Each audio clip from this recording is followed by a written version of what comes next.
And one. We are live. Gotta clear my throat. What's up, ATG fam? Welcome back. We are on episode 81. It's crazy. It's been a long time coming. Crazy to think we started this podcast in 2019. You know, before COVID, pre-COVID times. It's like prehistoric times.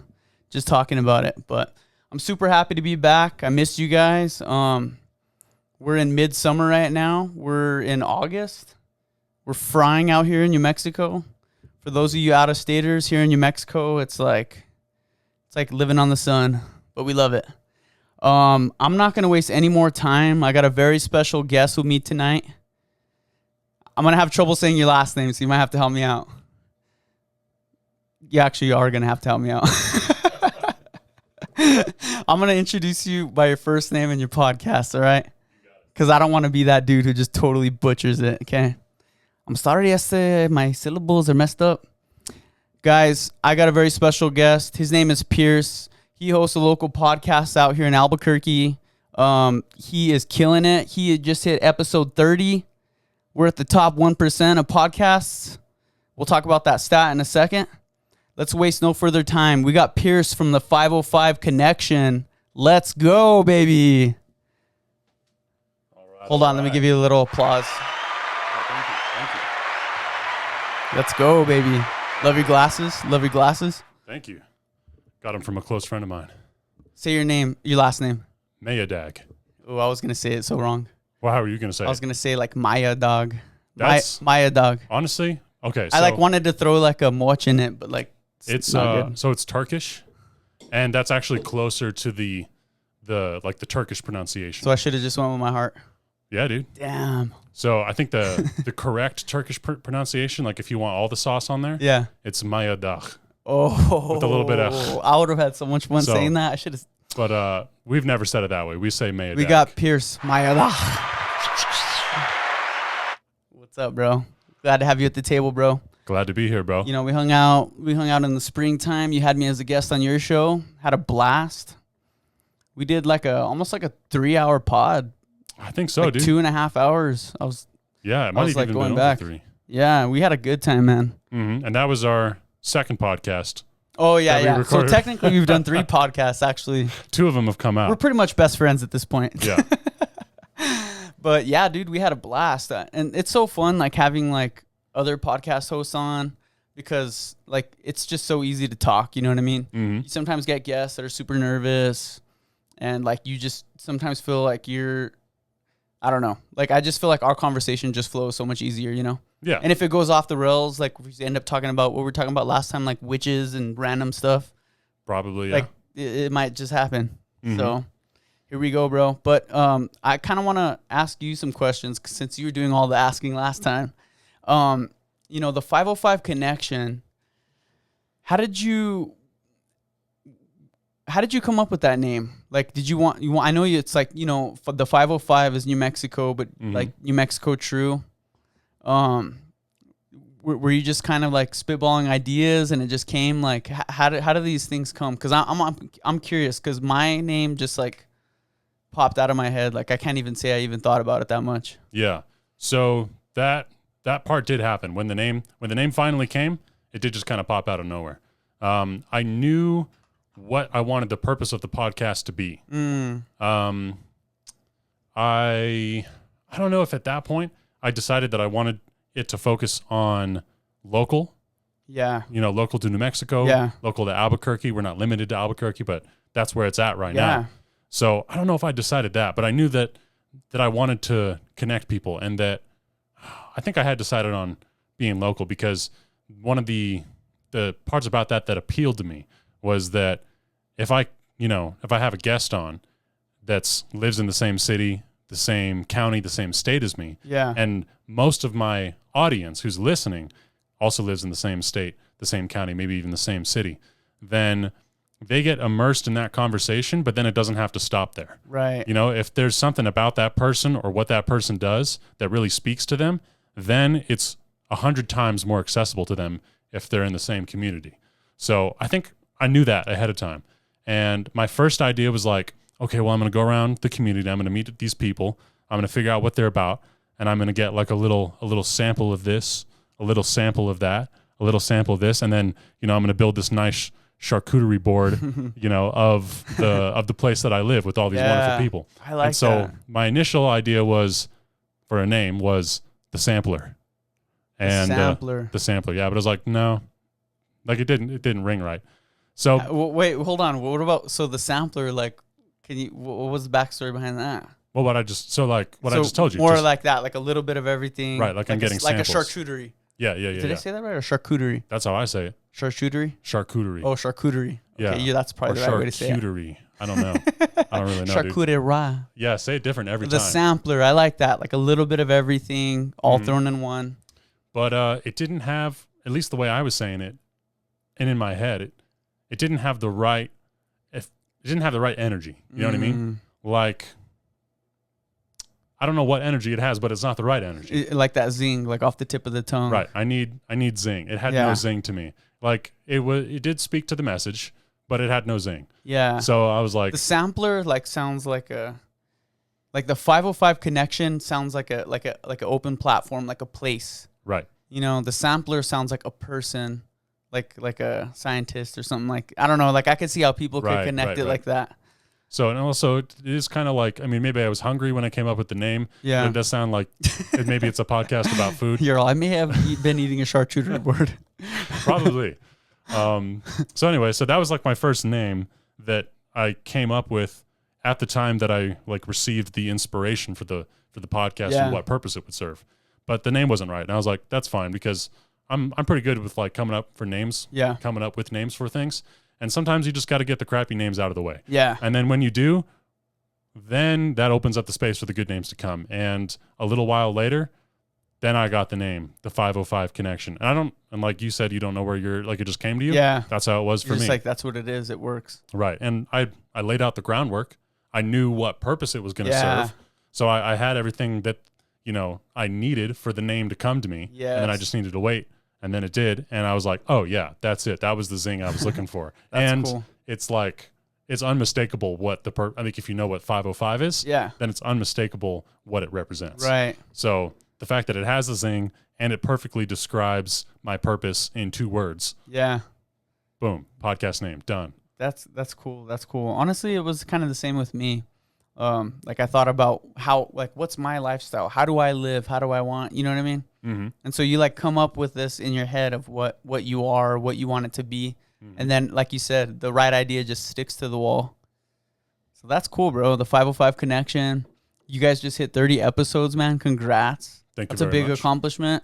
I can't think of many pods that even here in New Mexico that have made it that far. So what was that stat you were saying that oh yeah.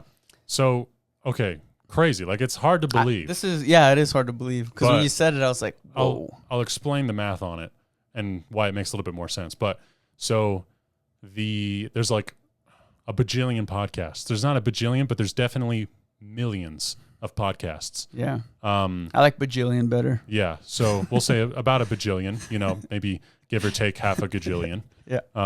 So there's a bajillion. Thanks, sorry, bro. I'm not used to that. I got a little mini hype man. Yeah. So there's a bajillion podcasts, and 90% of these podcasts don't make it past episode 3. So if you have 4 podcasts, if you make it past 3 podcasts, if you get to 4, then you have more content than 90% of all of the podcasts. This is worldwide, I believe. I don't think this is just North America. Yeah. Okay. So then you take that same idea of kind of ranking all of the podcasts by the amount of content that they have. And you're like, okay, so that's 90%. So once you get to episode 4, you're in the top 10%. Not very difficult, but a lot of people don't do it. Then it's like, okay, slim that down again. How do you get from the top 10% to the top 1%? You have to get past 21 episodes. So 99% of all people who start podcasts, well, let me put it this way. 99% of all podcasts that get started, right? People might start multiple. Yeah. Do not publish more than 21 episodes. So it's either 21 or more than 21. I don't remember which it is. So more than 21 is 1%, top 1%. Right. Then you get to the top 1% of podcasts. Dang. And you're like, well, anyone could publish 21 episodes, right? Should we just quit while we're at the top then? No, I was kidding. I'll retire at 1% right here. Just kidding. The thing about 1% is that it sounds really fantastic, but it's not. Compared to the whole world and the whole Right. population, 1% is like hundreds of thousands. Exactly. Yeah. 1 out of 100. If you're talking about a bajillion, Yeah. how many hundreds are there in a bajillion? There's a lot. There's a lot. Hey, dude. bro, let's just, we're going to celebrate that 1%. We're going to pretend like it's a, Yeah. you know, Oh, it's really great. it is. It's an accomplishment. And dude, like podcasting seems fun, and it's like, it's fun when you first start, and it's still fun for us. Obviously, we're still doing it, but like some people will do, like you said, like 2 or 3 episodes, and they're like, dang, dude, I already said everything that like I like know, or, you know, what I find interesting. Like, what else do I have to add? Right. You know? So then, you know, it helps like us being creative. You know, we have guest choices, right? So your podcast is similar to mine with your guest choices. Like, I was looking at all the different types of guests that you have on, and they range like from all across the board, you know? So like your opportunities are endless by what you pave for yourself. You know, you have comedians, you have artists, you have musicians, right? Like you have all these, and it's so vast. So like, dude, like that pool is like endless, you know? So like, it's like endless opportunities for us to find different guests and different conversations, you know? Right.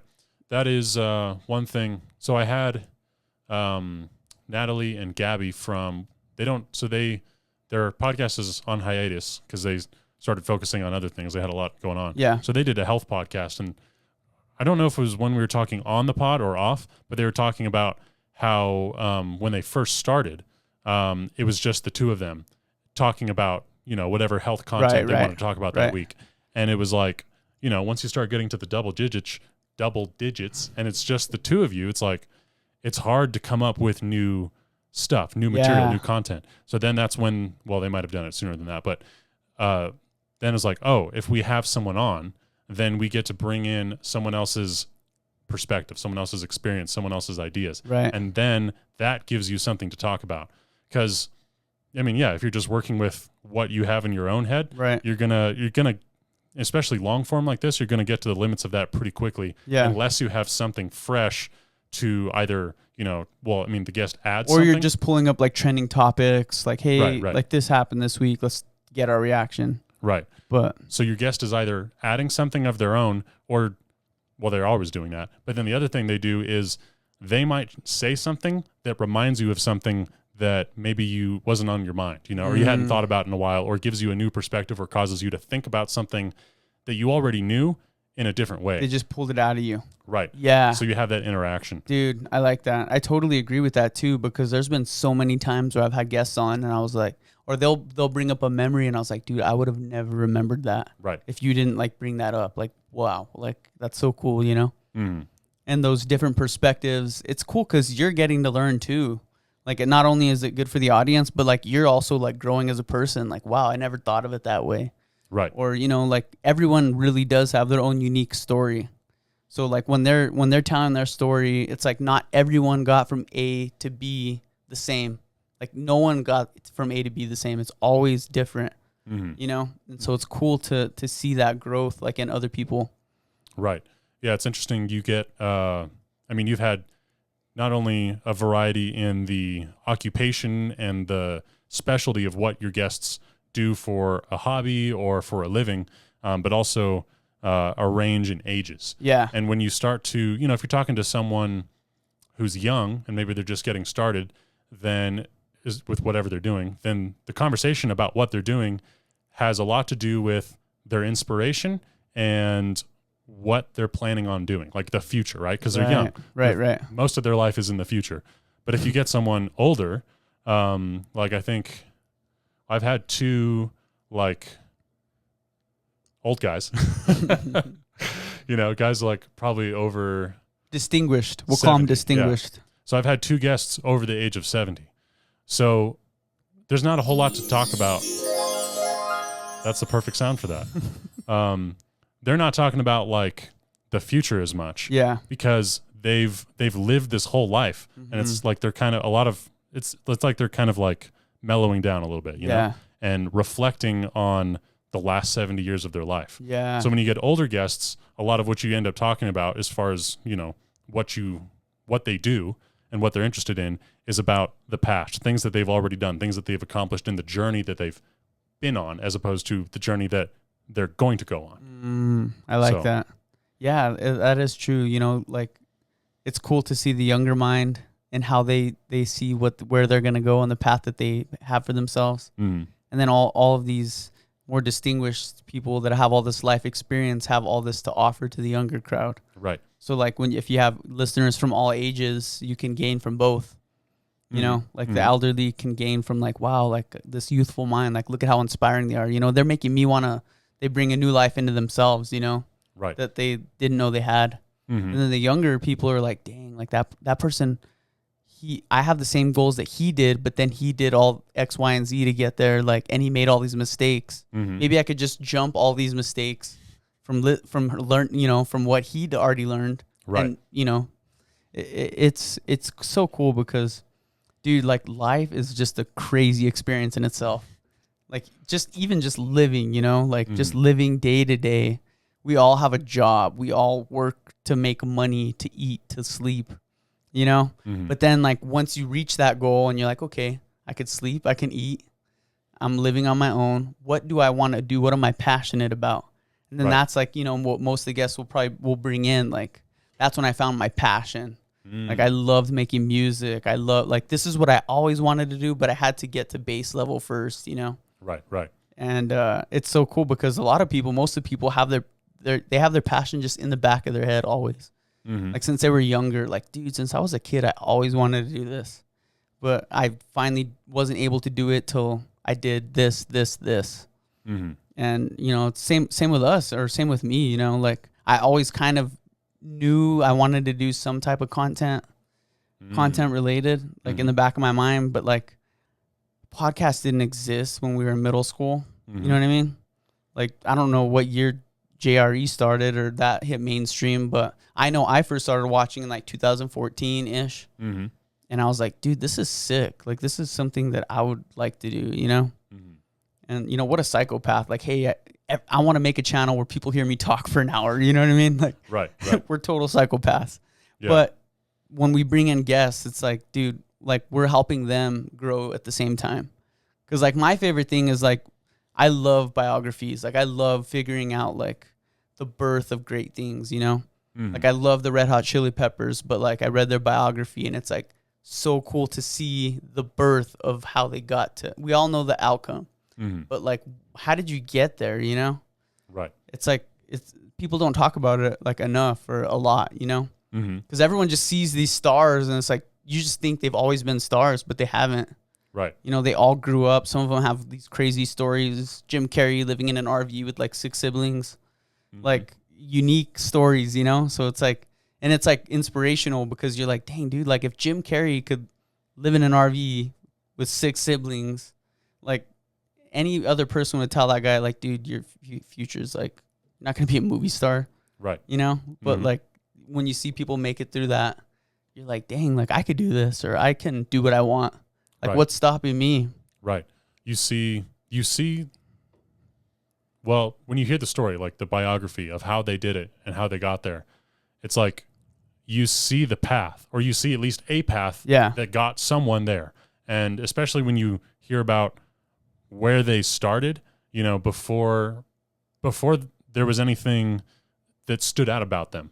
It's like, okay, so at one point in time, you were someone that to, you know, most other people, nothing about you really stood out, right? And then now there's something about you that really stands out to other people. Or, I mean, what really matters as an audience member, if you're, you know, listening to a podcast or someone who's reading this biography, is you got to this point where there's something about you that stands out to me. There's something about that that's like, that makes me go, wow, that is something I would want to do. Or that reminds me of how I would want to be. That is admirable. That's something to look up to. Right. And you're like, okay, so he was here, and now he's here, and then all this, and this is kind of the stuff that happened in between. So now you've seen a path to make that happen. Yeah. And then, especially if it's related to something that you specifically want to do. Like I grew up that same way. Like my parents were, you know, divorced or whatever. Like then you can relate, and then it helps you build confidence.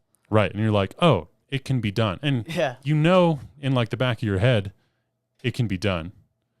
Or I mean, if you're optimistic, you say, well, I can do anything I set my mind to. And you're like, yeah, it can be done. But you don't really, you have like no idea, like not like no single path where you could see anything from what I'm like now to that. Like there's no, like your mind can't put it together. But then you hear someone tell their story and you're like, oh, okay, that's a path.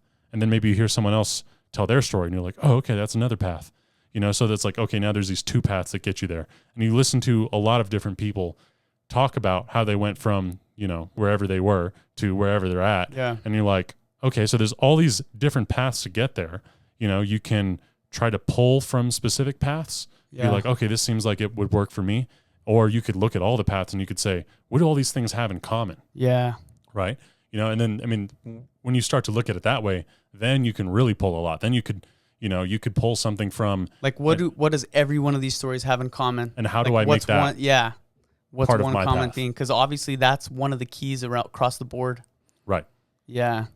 Right. That is true. And a lot of times it's some people can sum it up to luck. Some people can sum it up to, but usually it all gears back towards you just acting on something that you want to do. Mm-hmm. You could have the best idea in the world, but unless you actually take a step, that idea is just going to stay in your head and be nothing. Right. And then to continue taking steps, like you got to keep doing it. Yeah. Like you got to go on. And consistency is a big part of it. People don't realize that.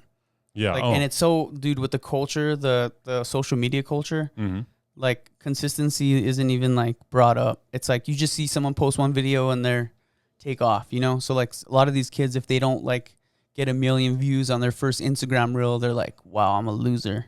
Right. You know what I mean? Right. Well, you don't see the ones that didn't take off. Yeah. I mean, okay, maybe some people do actually just post one, but probably most people posted like 50, 100, 1,000, and you didn't see 999 of them. But you saw that one, and you're like, oh, who is this guy? Oh, he posted this one video, and this one video got him famous? Yeah. It's like, okay, yes, that one video did get him famous, and the other 999 didn't make him famous. Yeah. But something about doing those 999 got him to the point where he could make that video. Yeah. Because if he could have done it all along, he probably just would have. Right. You know and that doesn't mean that all their stuff before that viral video was garbage. It just means that was the only one at that time popped off. Like we'll call that luck or whatever. But when you discover that person, what's the first thing you do? You go look at their page and you're like, dude, this guy is actually hilarious. He's been doing content, funny stuff or valuable stuff for years. And then all those other ones grow in a different wavelength, Right, right. So like if he wasn't consistent, if that guy just made one video ever, or girl, whatever, and you just go check out their Instagram page and they're like, oh, they just have this one video. Like there's nothing to grasp from that. Right. But if someone has consistency, they have this whole catalog. Charcuterie. Ah, even better. Samples. Yes. You know what I mean? Uh-huh. And they're all good, but you just tried that one first and it was great, Right. So like that is so key. So like the consistency is huge in anything, dude. Podcasting, music, comedy. Like you have to practice to get better. Like and if you just do one thing and you blow up, it's going to almost be more difficult on yourself down the road. Because you still have the learning and growing to do. Right. And you already have all these eyes on you. Mm-hmm. So it's like better to practice your craft and get better at it on your own. And then things just kind of work out. Right. And, if you get instant success, it's like, especially if you get instant success and you don't really know why, and then you try to replicate it and you can't, you're like, what's wrong with me? How come I can't do it anymore? Yeah. I had this one opportunity and I flubbed it. Yeah. You know what I mean? Whereas if you have to go through that consistency without getting the immediate fame first, you don't get the immediate fame right away, but you're like, oh yeah, this is something that takes time. Right. And dude, what even is fame? You know what I mean? Like what is it? Views, eyes, like numbers are just numbers, but like think about how much you've gained personally just by talking to all the individuals that you have. Right. Like throw all the views and stuff aside. Like I'm sure you've grown and had different thoughts that you would have never had before. Mm-hmm. And it's helped you grow as a human being. Mm-hmm. And so like that alone is already like pretty valuable. You know what I mean? Right.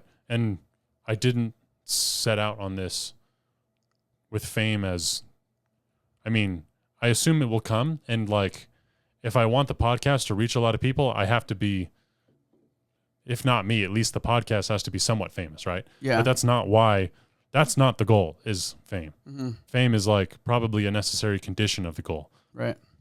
So if you have something, because it's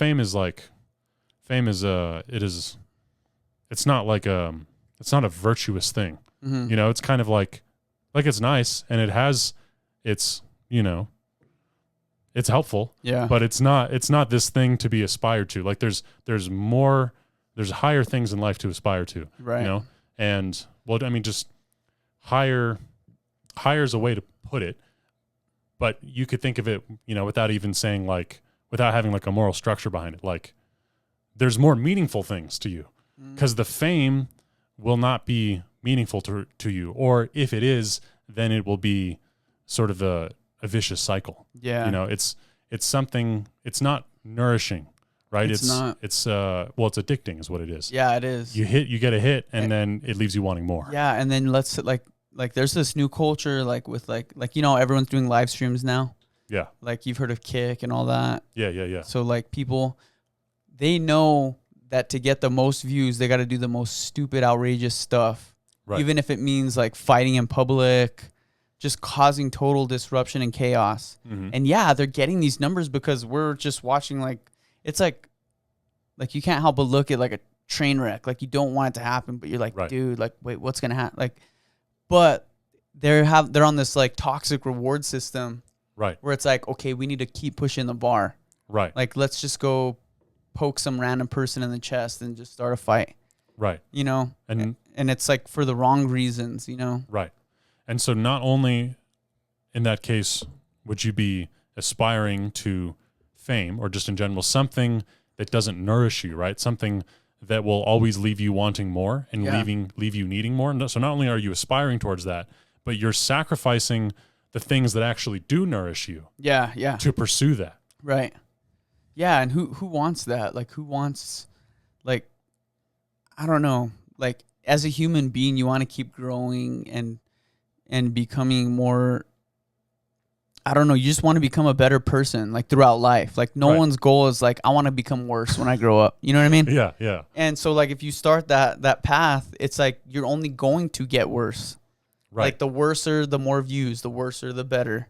Right. But, like, at the end of the day, like, you're a horrible person, you know? Right. Like, your own personal life is going to be affected, you know? So, like, the cool thing, like, about doing the podcast and stuff like that and getting to learn more is, like, you're kind of growing, like, as a person. You know, you're growing as a person. You're not, like, just clickbaiting the whole thing. Like, I don't got you questions, like, to make Pierce look bad. Right. You know, but to get a view, like, you know, I'm going to ask him this question that's, I know he's not expecting, but, you know, so a lot of people do that. And what does that do? Like, yeah, that might get eyes on it, but then it ruins our relationship. And, like, who cares about all the numbers and the viewers? Like, dude, I want to stay friends with you. You know what I mean? Like, this is more than just a show. It's like two friends hanging out. Right. And yeah, that's the other thing. I mean, well, I get that's part of it is when you're pursuing something like fame or money, something that is not nourishing. Yeah. Obviously there is an aspect to money which is nourishing, right? But after a certain point, it's not. It's you're in that addiction cycle. But anyway, so when you're pursuing that and you're sacrificing things that actually are important to you, like personal relationships, right, that's a huge one. Especially if it's you're replacing what a personal relationship would provide to you with what the fame offers, which is fake. And well, it's not entirely fake, but it's a facade and it's temporary and it's fleeting. You know, if you ruin all of your personal relationships off camera to gain fame on camera so that you can get the hit of the fame and the views and the recognition and the attention, it's like, well, that's all going to go away. And then because if you have that, then naturally you're going to want to either try to keep building it or you're going to want to go out and reap the rewards of it. Right. Well, dude, like imagine like how, like my biggest fear is like, imagine making it and becoming like super famous and you don't even know who your real friends are. Yeah. Like you don't even have core relationships with the people around you. Right. And you're like, how many of these people actually even like me? Or are they Right. just hanging around me because like I'm just, feeding their lifestyles?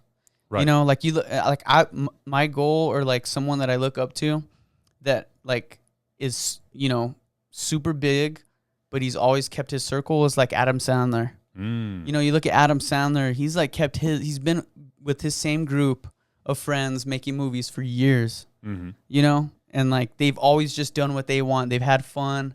Like he knows who his people are, and it's like, so he knows that no matter what they do, and then they all grow together and they all just have fun.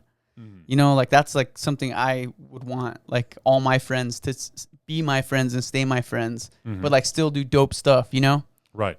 And if you do it, if on your way up, you have those friends and you're having a good time and you're, profitable enough that you can sustain yourself and the people who rely on you, which, don't get me wrong, like, especially if you're going to have a family, like that takes some money, but it's not that much. And it doesn't require you to be mega famous at all. Yeah. So if you've got all of those things on your way up, then that's all you need. Yeah. Then when you have that loyalty, they want to do good for you. Like you guys keep feeding in to each other. Right. Like, dude, that's my friend. I'm going to do the best that I got for him in this movie, or I'm going to do the best that I can. Like he's my friend. I want the best for him. And if you guys both want the best for each other, like what can go wrong, And then it's like you don't want people crossing each other. I don't know. Right. But take a little sidetrack. We ran into each other last weekend. Yes, sir. Last Friday, we were at a comedy show. We were at AJ DeLeon's first headlining show. It was at, what was the name of the distillery? Safe House. Safe House Distillery. Dope spot. I actually just discovered that place like a week before. So I was like, I put it in my Google Maps. I was like, I think I've been here. Yeah. And I liked it. It's dope. And so, it's so cool. AJ is one of our friends. I met AJ through you. I was coming back from Phoenix one night and you invited me to AJ's show at Quesada's. That's right. Yep. And so I didn't even know who AJ was. Pulled up, met AJ. Noah was there. Noah Vargas, shout out to Noah. And I think we even like hung out that night, me and AJ. Like I think like after his show, I like went out and I was like, dude, like I got his Instagram. Like we like stayed like partying and hanging out all night. Nice. And then after that night, I was like just stayed connected. You know how it is. Like when you have a good fun night with someone, you're like, this person's cool. And so it was his first headline show. We got to go see the homies. Noah was a part of it. AJ. And it's just cool to, like you said, we're talking about friend groups, being there for each other. Right. We're not comedians, but we enjoy comedy. Absolutely. I'll show up, dude. I'll laugh all night, dude. I love like stuff like that. Like, I'm such a big fan of comedy. And I've seen that you've like kind of sponsored some of the events and stuff like that. Yeah. So, I've sponsored a couple of AJ's and helped sponsor. I've fully sponsored the first one for the most part. Okay. I sponsored a lot of the first one, and then I've helped out a little bit here and there with a couple of the other ones. And that's kind of how, that was like the beginning of when I met AJ. So I saw him do his first like big comedy show at Revel. He was part of Buck D's Def Comedy Show. So he brings up these comics and he tells the audience, if these guys aren't making you laugh, boo them off stage. And the first guy that went up was Joshua Fournier, one of the best comics in the state. He's on podcast episode 28 of my podcast, The 505 Connection, so go check him out. Check it out. Also Savage One on Instagram. All right, I'm done sucking his dick. Anyway, so he was the first one to go up, and he crushed it. And then AJ went up after him. Yeah. And he crushed it. And I didn't know this when I saw him. Well, no, actually I did, because Buck said it. He was like, this guy's been doing comedy for 4 months or something, however long it was. Yeah. Less than half a year. And so AJ crushed it. And then every single person after him got booed off stage. Really? Yeah. So it started off on a high note, and then it started off on a high note. And it was like this like veteran comic who's one of the best in the state. Yeah. And then AJ, who started comedy 4 months ago. And they were the two guys who did the best. And then all the guys who went up after AJ had been doing it way longer than he had. So I was like, okay, this guy's pretty cool. And I don't know if I reached out to him or if he reached out to me. He might have just, I probably had 5 episodes at that point, maybe 4. So I don't know if he just saw some of my stuff or if I reached out to him, but we got in contact over Instagram. I invited him on the podcast, and he came over, and we just hit it off on the podcast. And then shortly after that, he was telling me, he was like, yeah, Buck says that when he started, no one wanted to give him any showtime, so he just started his own thing. So he said that I should do that. So that's what I'm going to do. I mean, that's not exactly how he said it, but that's pretty much what he said. Yeah. You know what I mean? He's like, taking notes from a veteran. Yep. And doing that. I love that. And he did it. And he's like, I want you to be part of it. And I was like, okay.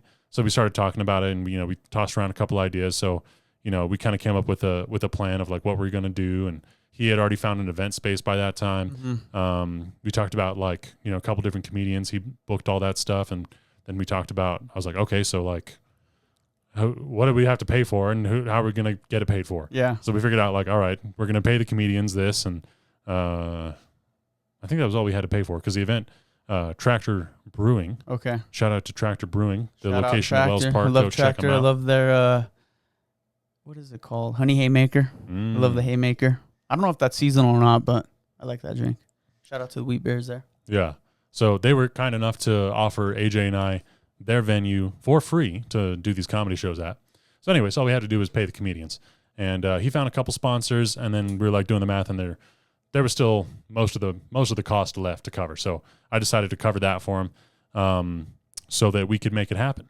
And then ever since then, he pretty much has just been planning, organizing, and executing all of those shows by himself. That's cool. Oh, and on top of that, also sourcing all of the money himself. There's like a couple things I helped out with here and there.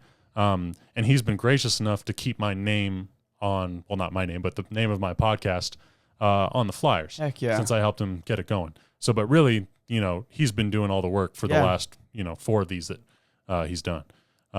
That's cool, bro. So that's what I've been doing in the comedy scene. Elevate each other in different ways. Exactly. And that was the beginning of mine. And AJ is a good guy. AJ's a good guy. You could tell, just hanging out with him, like when I had him on the pod, or even just that one night, I was like, this dude's like a genuine dude. Yeah. He's funny.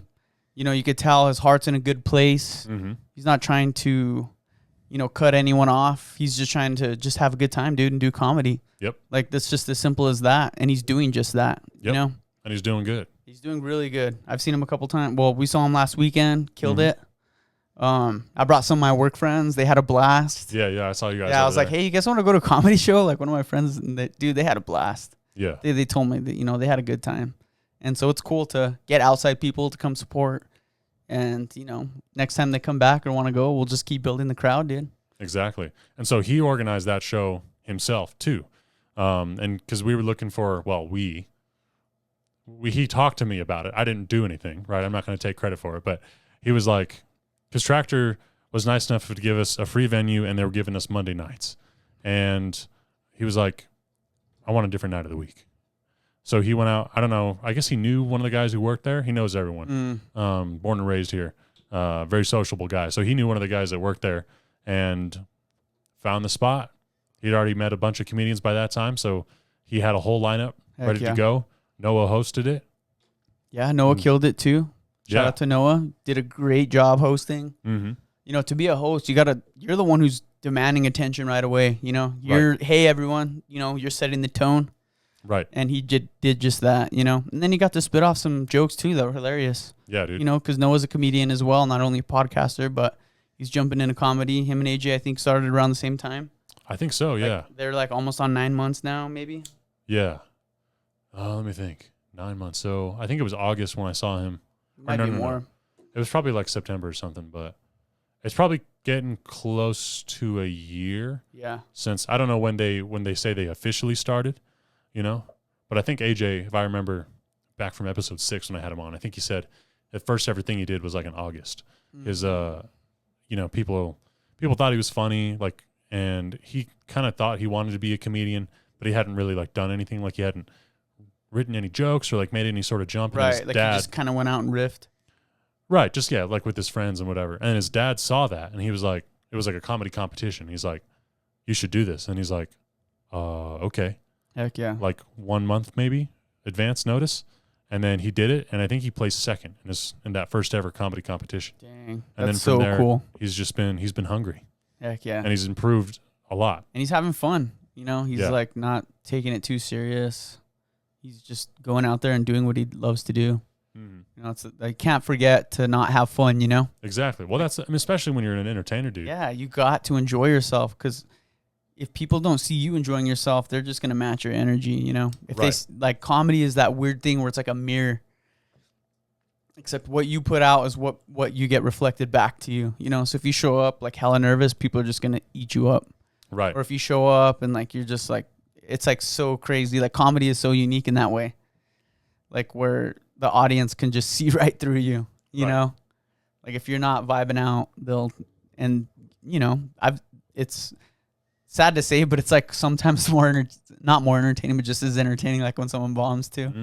Because you're just like, dang, how are they going to get out of this? Right. You know, you're like nervous for them. Right. And you're hoping that they do. You're hoping that they do. At least I do. But it's like the human nature, you're just like, but in my head, I'm just thinking like, how courageous is that person to put themselves out there? Like I would be freaking out. Oh yeah, dude. So to see someone in the deep waters dig themselves back out is like just as entertaining, you know? It's satisfying. And then when they actually hit it good with the laugh. Yeah. Because sometimes you're like, oh, I hope they make it out. And then you kind of give them a pity laugh. Well, I don't do that.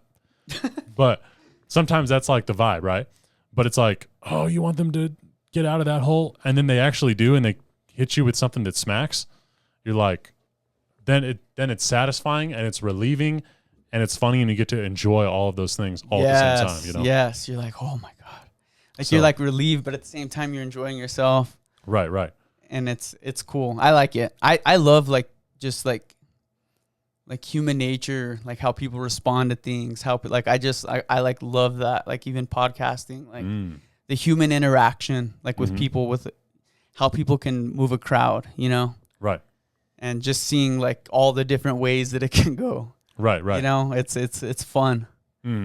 Cause dude, they're out there, like we're doing a podcast, we're having fun, but we don't have a whole audience right now judging us like, boo, that conversation sucks. Like, when are you guys going to get us out of this, you know? Right. Because then my whole demeanor would probably change. Yeah. You know? So, like, we are just having fun. But, like, with them, it's, like, live in the moment. No editing, no nothing. Right. And it's all on them. Yeah. Because right now, this is a collaborative effort. Yeah. When you're on that stage, I mean, the people have to be there. And there's an aspect to it. I haven't done comedy, but I've talked to a lot of comedians. Yeah. There's an aspect to it where you're kind of paying attention to how they react to things. Yes. So there is like a response there, but they're not there with the intention to help you. Right. It's all on you as a comedian. Oh, dude, it's like, and then they're almost doing quick math in their head. Like, what kind of audience do I have? Right. Are they super like left leaning? Right. Like, if I make this joke, like, are they going to just be dead silent? Right. Like, this might kill like in a conservative crowd, but like, people like on the left might not find this funny at all, or vice versa. Right. Like you have to in real time read the room. Like, okay, I just threw a little bite out there. No one took it. Right. Okay, now I'm going to have to pull out these 3 other jokes that I think they might like.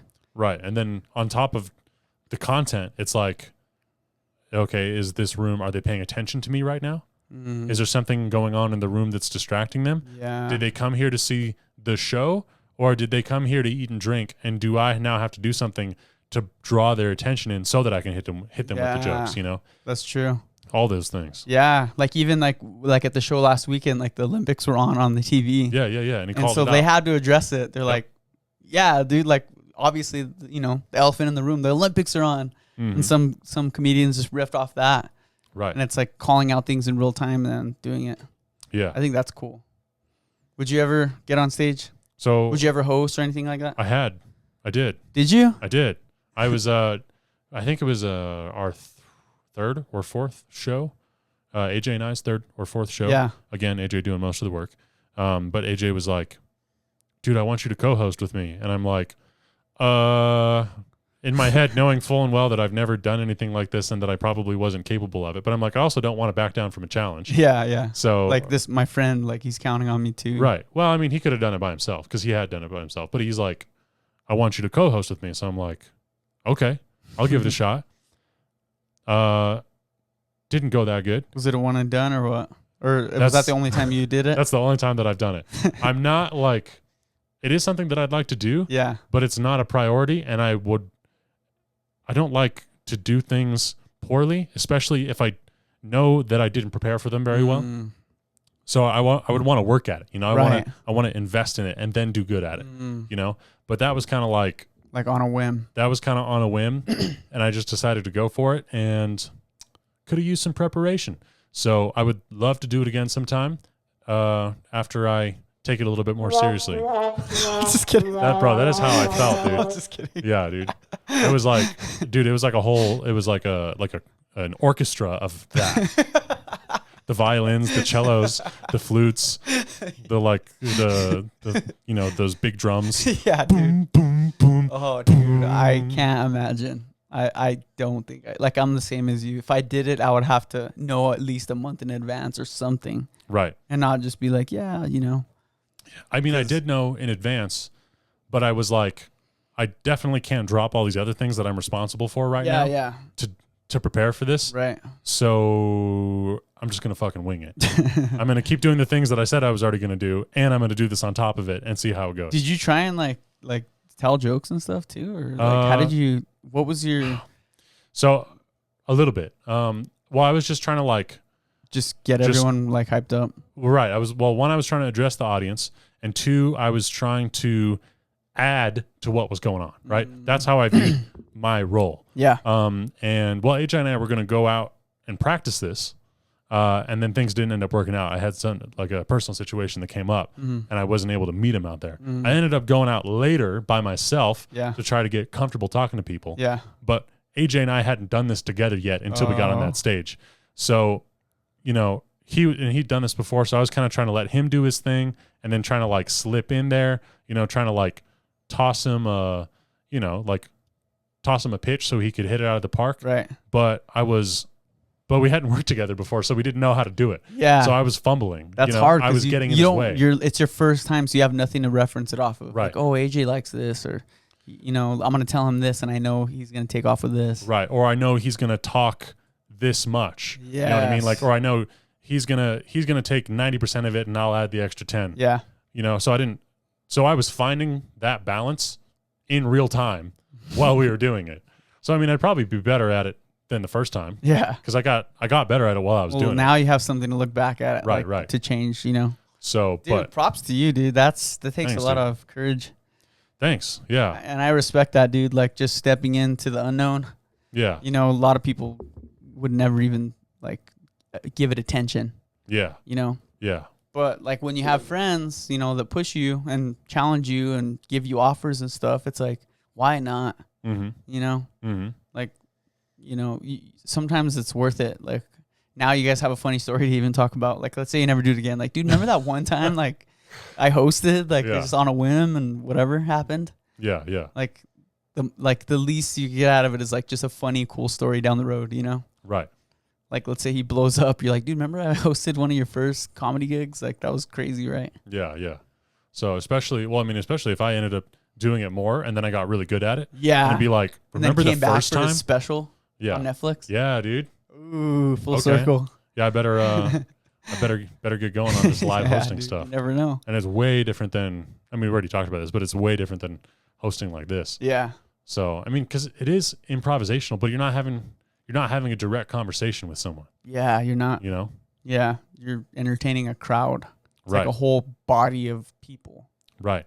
Different senses of humor. Crazy. And they don't talk back. So I don't know, when I'm talking to you or one of my guests. Yeah. I know what you're thinking to some degree because you're telling it to me. Right. If I'm trying to interact with the audience at a comedy show, I can guess. Are they laughing or are they not? That's all you can almost gauge on. And what are they thinking? What are they paying attention to? What are they not like? I tried something and it didn't work. Why didn't it work? I don't know. You know what I mean? Just thinking about that gives me anxiety. Ooh. Your anxiety button. Freak out up there. That's a fucking good one, dude. Yeah. So, and I felt it's weird because I didn't want to be completely, nothing, no preparation whatsoever. Yeah. So I went out the night before, maybe 2 nights before, 3 nights even. Yeah. And I was downtown and I was handing out flyers and I was talking to people and I was practicing being welcoming, Yeah. charismatic, basically directing their attention to the show and trying to get them in that zone where it's like they're having a good time. Right. And I felt really good doing that. I even made some people laugh, and I came up with some witty shit while I was doing it. Nice. And then at the comedy show, before the show started, I was going around and I introduced myself to every single person in the bar. Nice. And I felt confident. I felt good doing that. I felt charismatic. And then I got up on the stage and I was like, nothing. I had nothing, bro. I was like, everything that I'd worked up to, that I'd done up until that point, none of it was useful. You know what I mean? That's dude, I never did anything like that. Like, I've never done a talent show. I've never ran for school president. I don't let that much attention on me. I definitely get nervous. Well, at least you've never done it in a live setting, because obviously you do this podcast, but then you're whatever opinions people have, you're disconnected from it by time. But once it's like, whatever I do, I'm going to get immediate feedback or no feedback immediately.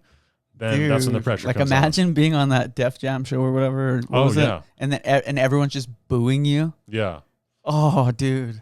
And then you go home that night, you're like, I suck. Mm-hmm. You're like, dog doesn't even get excited when you come home. I know. Everyone around you is just like, wow. Yeah. What a loser. But then it's like high risk, high reward. Exactly. If you go home with all the cheers, you're like, let's go, baby. This is a blast. And that's what comedians and they're probably chasing that first high, that first laugh they ever got. They're like, dude, this is like a drug. Mm-hmm. And then, and really I guess the hard part is once you taste that, then it's like, I have to eat shit.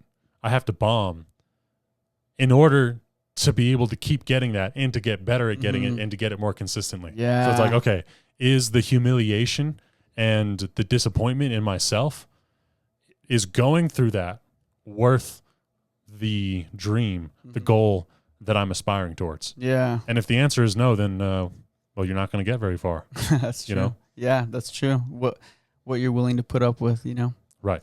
Dude, how do you choose your guests? Because you have such a vast different type of guest choices and stuff. Is it you handpick them, kind of? You reach out to them? Pretty much. So, it's a combination of things.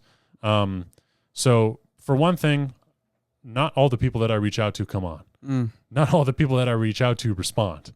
It's like maybe. I mean, nowadays, I have a little more cred. Yeah. I'm not nobody, but I'm almost nobody, in terms of my social media presence. Yeah. Obviously I'm a full human, not a robot. Anyway, so now maybe it's 50% of the people that I reach out to even respond. Maybe 60. Yeah. A little more than half. That feels good. Okay. Then it's okay, of the 50 or 60% that respond, probably, I think most of them, a lot of them, 75, 80%, respond with interest, right? Yeah. They're like, yes, I would like to come on. That would be awesome. When are you thinking about? Right? And then I say, well, here's what I have available, Then it's okay, now they show interest. Now I'm trying to get them to commit. Right. Then it's okay, of the 75% that seem interested, of the 60%, then it's okay, now is the opportunity to actually make it happen. I put it forth, and then it's okay, maybe 45% of those remaining people then follow through to the point of actually coming onto the podcast, right? So it gets cut down. So point is, I have to put out a lot to get back enough to make the podcast consistent. Right. And I've had So you throw out a net of interest. Right. You know what? I think I would enjoy talking to this person. Right. And you throw it out, and then like you said, you catch whatever percent you said, about 70%. Initially, yeah. And then it gets cut down at and then it's hey, phase. Can you do this time? No, I can't. Hey, I'll just catch up to you later or something like that. Right. So I struggle with scheduling. That's my thing. I don't really. Dude, you need a calendar. Well, you've done it for my podcast, the calendar app. Yeah, I did that, but I don't like doing that. You don't like doing that? I mean, I probably would, but setting it up. I just I hate committing like more than like 2 or 3 weeks out, because my life is just so chaotic that like I already know that like some random wedding or birthday or something would pop up on that Saturday they scheduled it that I didn't know of when I initially did it. Right. And then I'm having to keep kicking it back. Yeah. Like I'll just like wait until I know I have like a solid week. And I'm like, just pick any day. And then I'll play off of them. Right. Kind of like how we did, you know? I was like, any day works past this time. Right, right. Yeah, I chose days that I knew that I would be available unless I had something else going on. Right. So for me, that's like Tuesday evenings, Thursday evenings, and pretty much all day Saturday. Yeah. Sometimes Fridays, you know? I think we did ours on a Friday maybe. Yeah. So I set all of these in my calendar app, and it goes, and it's from now until the end of forever, right? It's just like you can choose any of them. And then what I do is anytime that something comes up, other than a podcast, right? Because the podcasts automatically remove availability from the calendar. But anytime something comes up, you know, we're going to go visit my fiance's family. I'm going to go watch a comedy show. I'm going to go on vacation. I'm going to go home and visit my family. Yeah. You know, I need some extra time to catch up on work. I need some extra time to catch up on the podcast. Anytime something like that comes up, then I go through my like baseline availability and I take out that specific day. Right. And that's been working pretty good for me. Okay. So, because that's one thing I could improve on. Yeah. I just like, I can't schedule even haircuts. Like I have to go into walk-in barbershops because like I've always tried to schedule and I always end up having to miss for whatever reason. So, but wouldn't it be nice? One of these days we'll have our own little manager. Yeah. Like, hey, can you book me or just find availability? Right. Tell me what I'm doing tomorrow. That's the kind of thing that if you're not good at or you don't like doing, there's a lot of people who have that skill that don't really need to know anything about podcasts. That can help you. Like that's something that's exactly the kind of thing that a personal assistant can do. And some people kill it. Yeah. Yeah. I'm just not one of those people. Even if I was getting paid to do it, I'd still suck at it. That's, we all have our flaws, but I like just take things day by day. I mean, my work calendar is enough for me to be stressed out. So like anything extra, I'm like, another calendar I got to look at. Yeah. You know what I mean? Yeah. But I'm having fun. It's working out so far. Yeah, dude. At 81 episodes as of this one. Yeah, 81, dude. It's been a fun year. It's been a fun, since I got this new setup, it's been a lot easier. Good. Just have the room already set up. I love the layout. Like I just like being in this room, hanging out with people. Yeah. It's just fun. Yeah.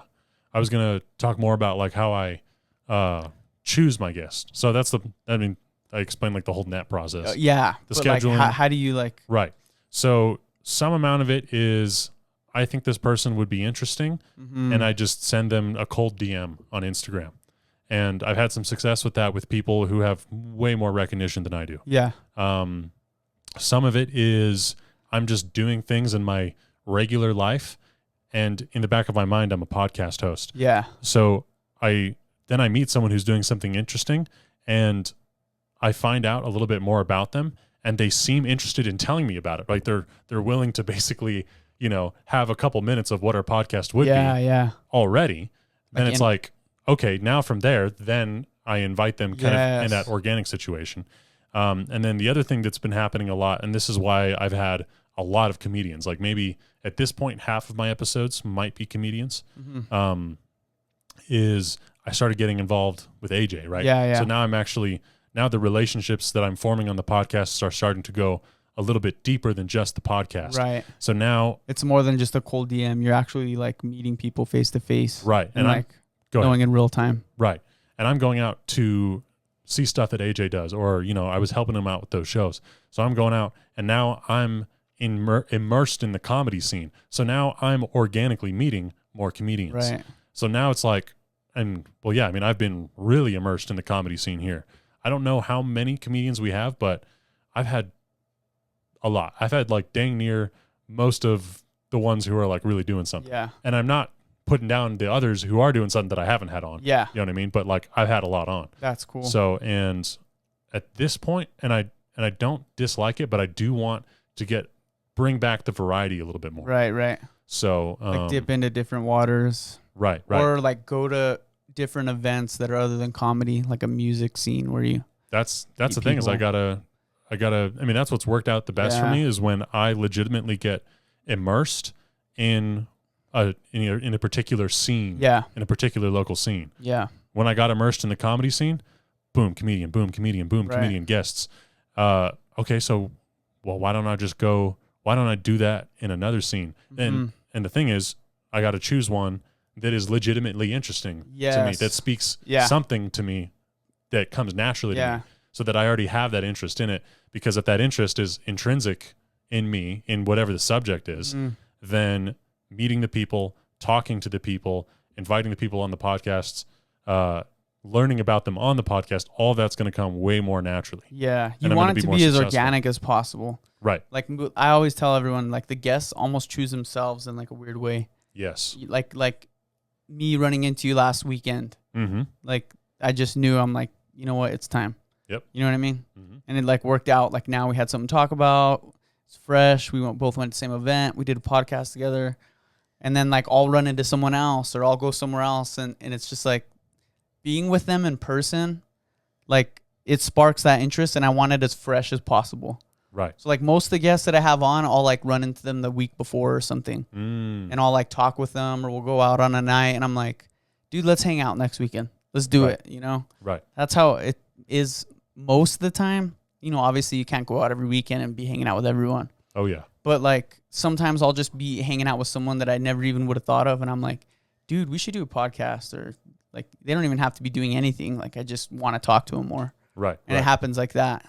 So I think that me and you kind of both have that same idea. Like the more organic, the better. Right. You know, you're not just like you said, like having like someone schedule it for you. Like, hey, I can, like, do you want to talk to Pierce on next Friday? Right. It's like you're actually in person. They see you're chill. And then like you guys, the conversation will just be more fun and organic and friendly. Because instead of you just being like a KRQE news host, like, so you do music, right? Tell me about that. Yeah. You know, it's like, I don't like that, dude. No, that's like, that's yucky. Yeah. Like you do podcasting. Gross. We talked about it a lot, but like half of this conversation has just been us just kind of sharing our own experiences with each other. Right. If you have like in a news interview, because I mean, the podcast, it's an interview. Yeah. But it's not structured. It's not laid out ahead of time. Because when you do that and you have a structure and then you ask the person a question and they give you like a really interesting response that has like conversational threads in it that you could follow. Right. But then you just stick to your script and you're like, all right, next question. It's like, it's just like reading chapter summaries on a whole book. Right. When there's so much more meat. And never going into, exactly, summaries. Yeah. Yep.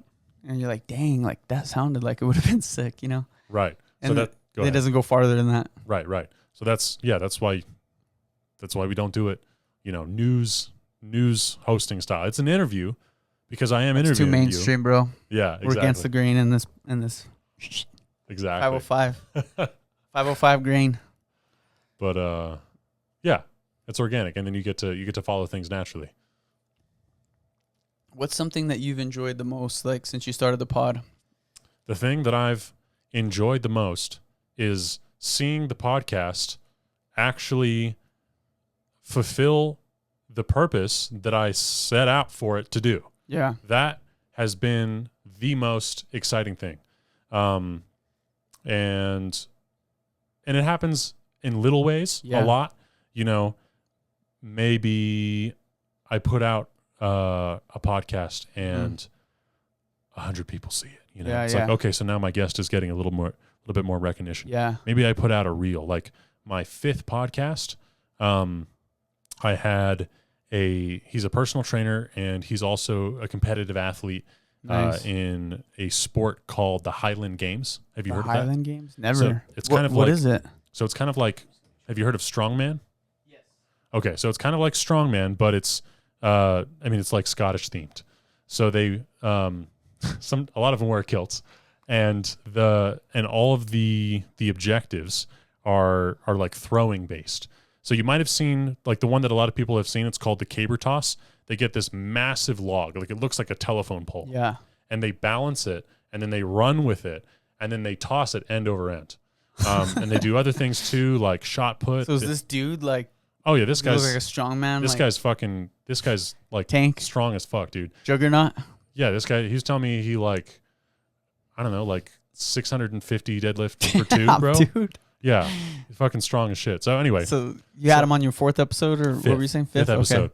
Okay. And we were talking about everything fitness related. Yeah, you know? yeah. And he was talking about something that he did that changed the way that he thought about mobility and mobility training. Yeah. He had done a mobility challenge from a Instagram account that specializes in throwing sports. So he recorded all of his training, and then he did his before and after. I think it was like a 2-week challenge. Yeah. And he made like really big improvements on it. And he like sent that to them. Yeah. So he had come on right after that happened. And then after I posted the podcast, I went through and I made a clip of when he was talking about that particular challenge and how it changed the way he thought about mobility and the things that he drew from that challenge. Mm-hmm. Then I post the clip. I tagged the account that created the challenge that he did. Somewhere in between there, that account posted his videos where he was doing like his before and after and declared him the winner of the challenge. And then they post the clip that I made of him talking about how it affected him. And that goes like super viral. I mean, not super viral, but compared to anything that I've ever posted, it was like, well, almost anything, like 7,000 views, you know? Yeah. So, okay, that was great because now he gets to. Yeah, you gave him that moment. Recognition for what he did. Then all the stuff that happened with AJ and all the shows that I, helped him put on. Really, I mostly helped him with the first one. Yeah. But the fact that I was able to help him do that and something that started with the podcast between us grew into something in real life that he got to do, that other people in the community got to experience. Yeah. And that continues to have effects. That was an amazing feeling. And then recently, episode 30 came out with Cornelius Owens, another comedian. He was telling me about the best set that he's ever had, that he had just like 2 nights before, maybe 3 nights before we recorded that podcast. Yeah. And it was like also his best crowd work moment. And he was having, all the comedians are having a tough time with the room. It was kind of like a brewery, and most of the people came there to eat and drink, and he was just kind of there. So the crowd wasn't really paying attention, and he had a great crowd work moment, and it was like his first ever time doing that. And he said that when he was on the stage, he thought back to a clip that he'd seen that I posted from the previous episode of a different comedian, a more experienced comedian, who was talking about the crowd interaction and understanding the room and understanding where their attention is and being in the moment and guiding their attention. So he remembered what that guy had said. Heck yeah. That guy's name is AJ Matthews, by the way. Okay. Shout out to AJ Matthews. So he shared this wisdom with me on my podcast. I made a clip of it. I posted it so people could see it. Cornelius saw it, and then he applied it and killed it. Like that became, it wasn't the only reason he killed, but still that moment came to him. Right. It was birthed from what you were doing. A contributing factor to the best set that he'd had to date. Heck yeah. So seeing stuff like that, I'm like, that's our moment of killing like a crowd. You know what I mean? Right. Like similar. Like helping other people get just some type of knowledge that they could use in life. Not even if it's us saying it, but our guests, previous guests, like you said, learning moments. Right. That's our equivalent to the comedian killing it on stage with a joke. Like hearing that. Like, dude, what? Like you remember you watched the pod and that came to your head? Right. Like you watched the pod? Yeah. You remembered what someone said and you applied it? Yeah. And it worked out really, really well for you? Yeah. Highlight moment. That's sick, dude. That's so cool. That's a cool, like, inspiring story. And I could see, like, dude, like, that's got to feel good, to help other people. That's like knowing that you contributed to someone else's success. Right. That's like a huge moment. Yes. Like I said, that's what I set out to do with the podcast. Yeah. And the beautiful thing about it to me, because I wanted to be a medium for people. I wanted to understand people, and I wanted to help them be understood to other people. Yeah. Right? Because I could offer things myself. Yeah. I do sometimes.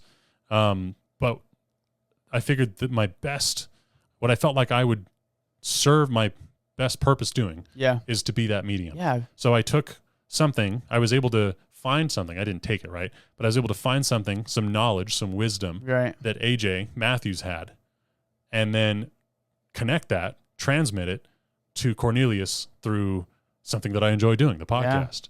Yeah. I'm like, that's like the ultimate layup, dude. That's it. Yeah. Keep doing that. Keep doing that, dude. And it's, just hearing that too, it's like, dude, because you never know in the podcast while we're talking, you don't think about those things. Right. But if you're enjoying yourself and you're asking good questions and you're fully locked into your guests, that's the type of stuff that comes out. Yep. Like you actually pulling information out of them. Like that's something I try and do that I could always get better at, is like, how can I help them tell their story the best way possible? Right. I know they're a great person. Like I've hung out with them, but like, how can I lay up this conversation to elevate them? Right. How can you bring out the best? Yes. In that person? Yeah. That's cool, man. That's cool. I like that a lot.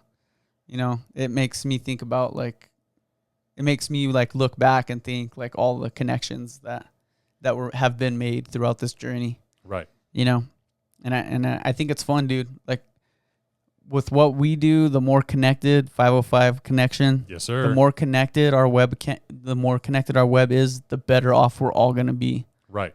And go ahead. You're helping the comedy scene grow, and then all of a sudden you branch off into music, and then you could connect that web. You could connect AJ to a musician, turn him onto an artist, like, you know what I mean? Mm-hmm. And then they can start making their little branches. But it's all rooted into, it could all just start from like this. Right.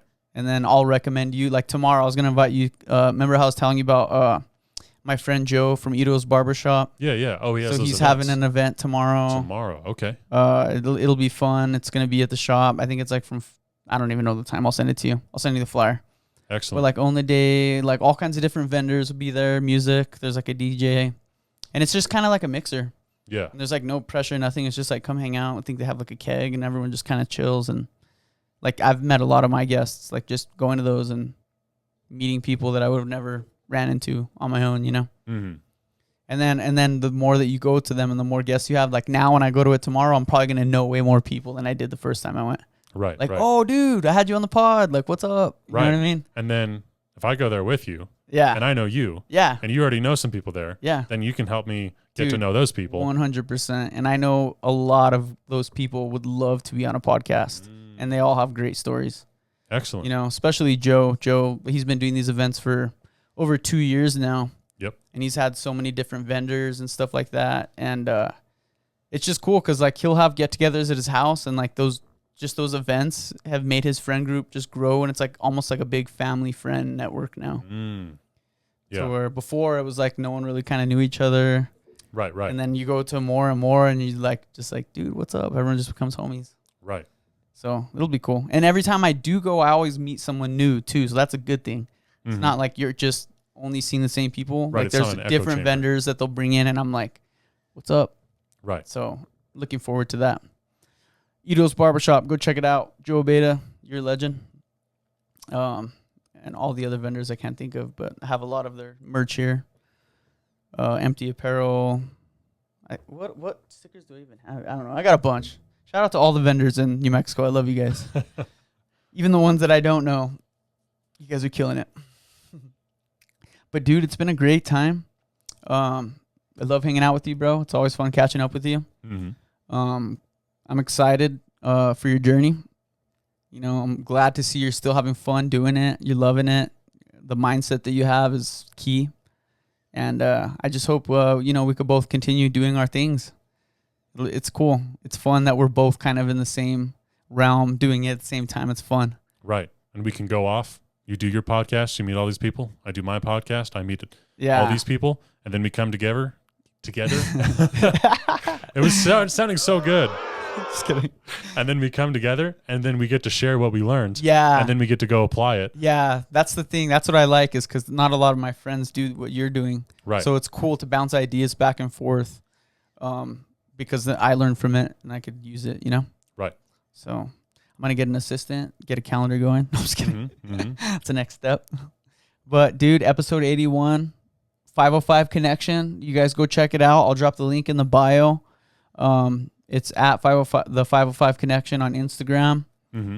Guys, check it out. He's got highlights. He's got clips. He's got full podcasts, everything. Go follow him on Instagram. Give him a follow and subscribe.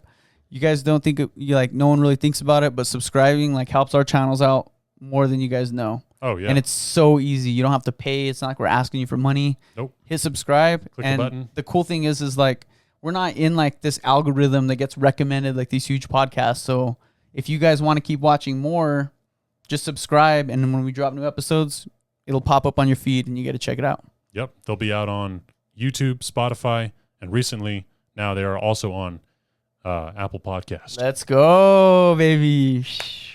All right, bro. I love you. Have a good one, man. Thank you. Let's go. All righty.